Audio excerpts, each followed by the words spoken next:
I'll tell y'all the events that happened and also the events that happened the following day. So basically, I was just going to deliver a package to 417 Junior Trail. I'm a new driver, so I still use my GPS. I accidentally put in the incorrect address.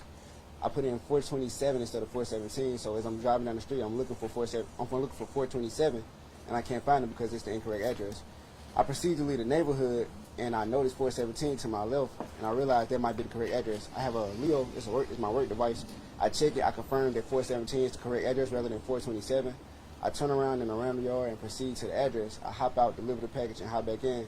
There's a house in the background on the same plot of land, and a white pickup truck starts approaching me from that house. I'm thinking they just leaving the yard just to go somewhere, but then they get like extremely close to me, start blowing the horn, so I thought I was in their way. I proceeded to try to leave the yard, and the dude or whoever was in the truck tried to cut me off. I swerved around him, and I just like started hitting the gas to try to get out of there. I didn't know what his intentions were. I drive down about 2 or 3 houses, and there's another guy standing in the middle of the road with a gun pointed at my window, and he's mouthing the words "stop," and he's doing his hands like this with the gun, "stop." I shake my head, I start hiding behind the steering wheel, hoping he don't shoot inside the van, and I swerve around him as well. When I swerve around him, he starts firing shots into my van.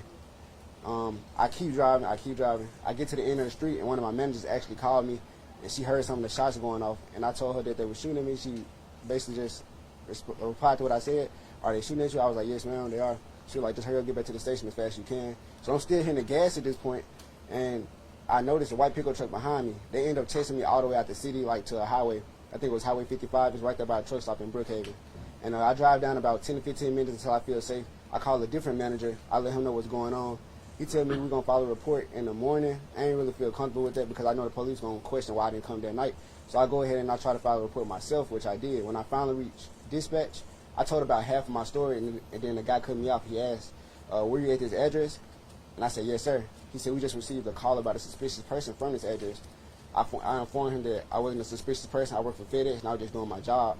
I also let him know that they were shooting at me, and he told me that they didn't tell him that, of course, they wouldn't.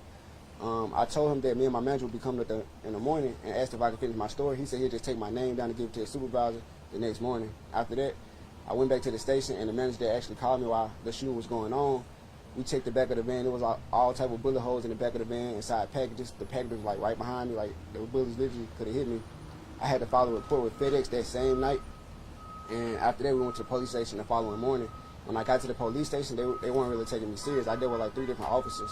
The first officer, he actually took down my statement, and I told him the story like 3 or 4 times, but he just kept changing my words. I'm not sure why, if it was protocol or whatever he was trying to do, but I'd tell him the story, and he'd be like, "So this is what you're saying happened?" I would say, "No, sir, this is what happened. We did it."